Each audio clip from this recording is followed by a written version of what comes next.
Hello, and welcome back to another Eduonics tutorial.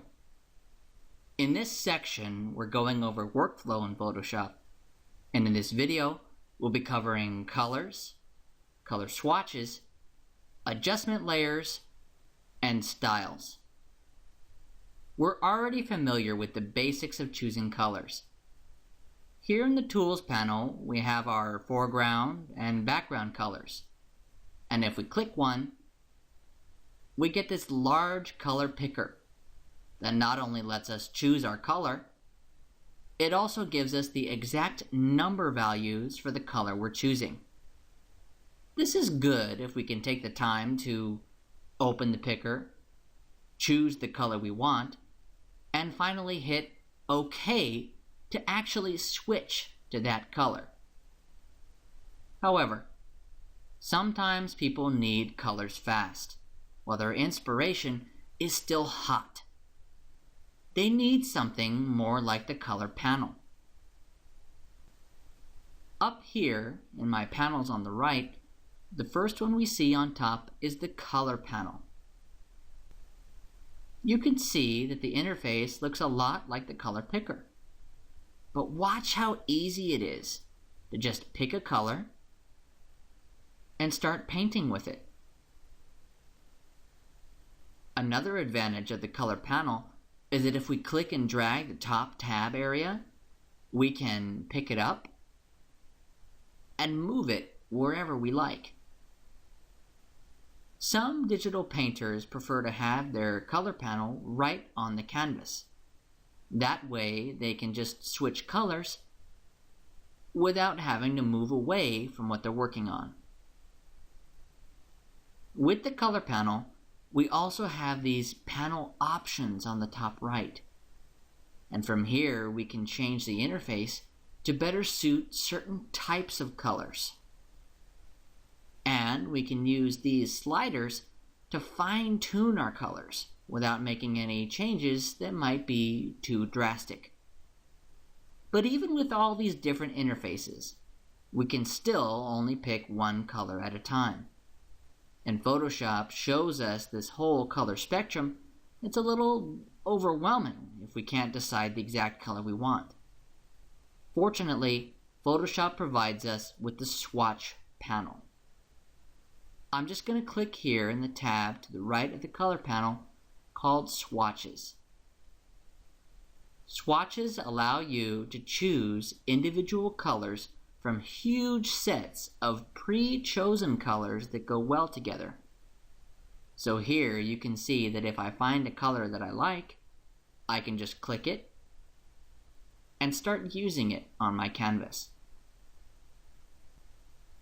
This is showing a decent variety of colors, but swatches have so much more to offer. If I click this button on the top right, there's a huge list of color sets I can choose from. All I have to do is click one and either click OK to replace my current swatches or append to add these to my current swatches. Swatches go even further than that. Let's say that I want to save a color on my canvas for future use. All I have to do is sample that color and click the Add Swatch button next to the trash icon. It allows me to give my swatch its own name and adds it to my swatch panel. And if I decide that I don't want one of these colors, I can just drag it to the trash icon and it will be gone from my swatches. The next panel I'll be going over is the adjustment layer panel. I'm just going to click this adjustment layer near the middle, called black and white.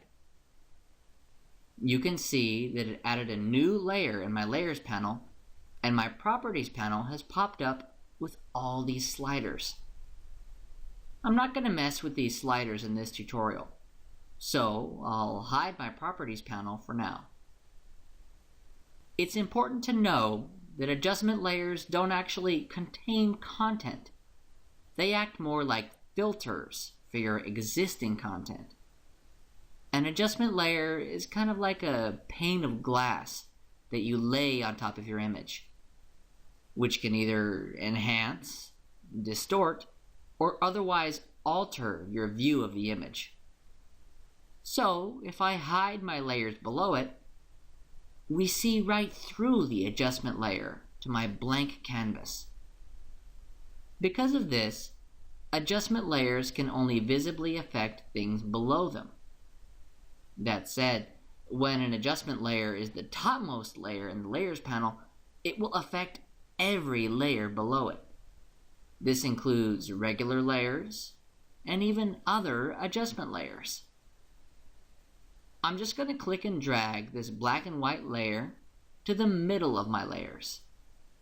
You can see that now only half my image is black and white because it's only affecting the layer on the bottom of the Layers panel, which is on the right of my canvas, as opposed to affecting all the layers on my entire canvas.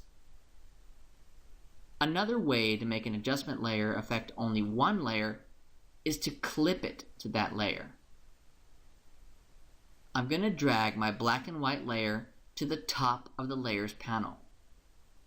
Then I'll press and hold my Alt key on my keyboard. Then I'll click between my black and white layer and my left layer. Now, even though the adjustment layer is technically on top, it's only affecting one layer below it, because it has been clipped to that layer. You may have noticed by now that there's a white box on my adjustment layer. This is called a layer mask. It's not quite time to get into layer masks, but I will say that when it comes to layer masks, white reveals and black conceals. Since this layer mask is entirely white, it's showing all of my adjustment layer.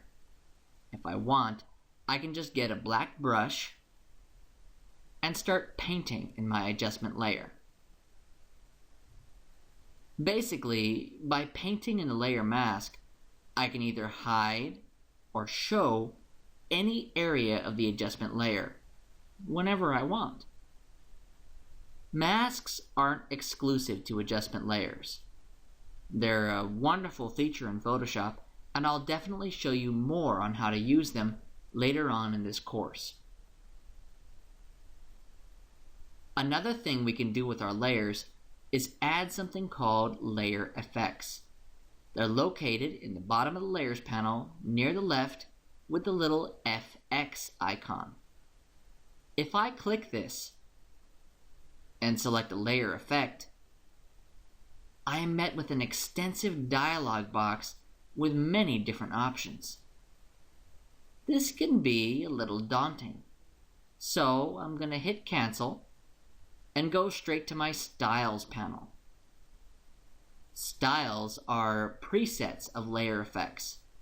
If I click one, you can see it really changes the look of my layer.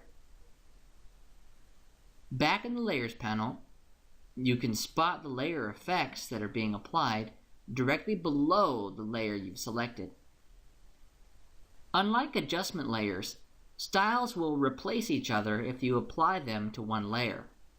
So I can just keep clicking different styles, and they won't stack on top of each other or combine in any way.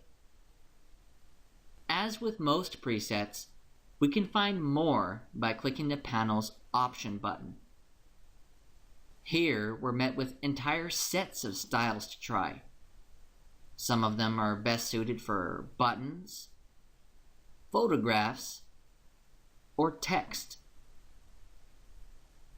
If I decide that I don't like a style that I've already applied, I can just go over to the Layers panel and drag the Effects option down to the trash icon. Okay, that will do it for the color, swatches, adjustments, and styles panels. I will go over some more workflow features in the next video.